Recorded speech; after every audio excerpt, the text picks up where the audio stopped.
Mas marami pang panukalang batas ang inihain sa Kamara na nagsusulong para sa kapakanan at karapatan ng mga manggagawa.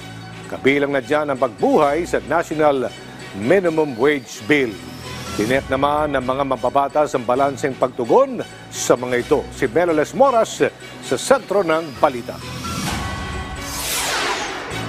Aljo, tiniyak ng House Committee on Labor and Employment na patuloy nilang bibigyang pansin ang kapakanan ng ating mga manggagawang Pilipino. Kahapon nga, may mga bagong panukalang batas na inihain para sa sektor na ito.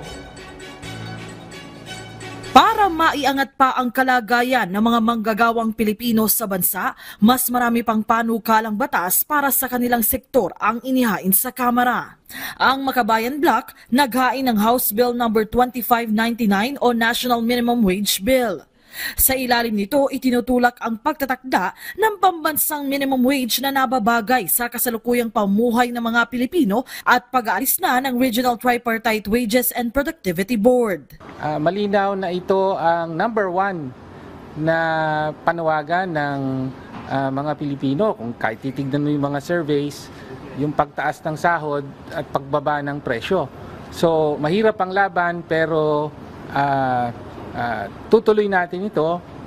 Bukod po doon sa ifa-file na i-abolish natin yung regional wage boards para magkaroon ng national wage board, ay isasaklaw din ng national minimum wage, hindi lang ang private sector pero pati ang public sector.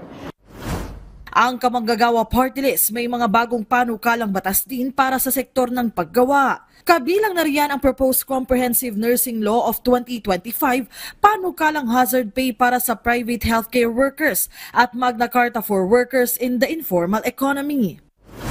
Habang para naman sa maritime sector, dalawang bagong panukalang batas din ang inihain ni One Tahanan Party List Representative Nathaniel Oducado. Today po we filed two major bills for the maritime sector. We filed first po yung shipbuilding, ship repair and ship recycling na batas natin. And second po is yung tax incentive sa shipyards natin. These two major bills po are supposed to create more jobs kasi ang shipbuilding po nakakabigay ng additional jobs to 13 or more industries. Sa plenary session kahapon, formal nang naitalaga si Cavite 1st District Representative Jolo Revilla bilang pinuno ng House Committee on Labor and Employment. Pagtitiyak niya, magiging bukas ang kanilang komite sa lahat at bubuo sila ng mga polisiyang hindi lang maganda sa papel, kundi may konkretong benepisyo rin sa ating mga manggagawa. Aljo, sa ngayon libo-libong panukalang batas na ang nakabinbin dito sa Kamara at tinitiyak naman ng liderato nga dito sa Kamara na talagang bubusisiin nila yan para rin sa kapakanan ng ating mga kababayan. Aljo? Maraming salamat, Melales Moras.